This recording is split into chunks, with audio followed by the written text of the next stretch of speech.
Father, I ask you, in the name of Jesus Christ, to hold back the forces of Satan and his kingdom while I sleep.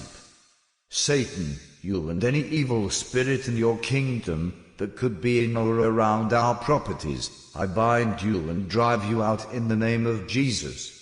I cover my mind, brain and memories, my conscious, unconscious and subconscious, with the blood of Jesus. I bind up any spirits of terror, fear, nightmares, or torment with the blood of Jesus. I have called upon thee, for thou wilt hear me, O God. Incline thine ear unto me, and hear my speech. Show thy marvelous loving kindness, O thou that savest by thy right hand them, which put their trust in thee, from those that rise up against them. My dear Lord Jesus, I come to you now to be restored in you, to be renewed in you, to receive your love and life, to take refuge in you.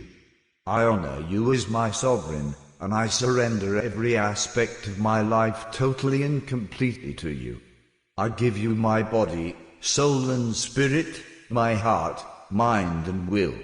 I cover myself with your blood, and I ask your Holy Spirit to restore my union with you, renew me in you, and lead me in this time of prayer, in Jesus' name, Amen.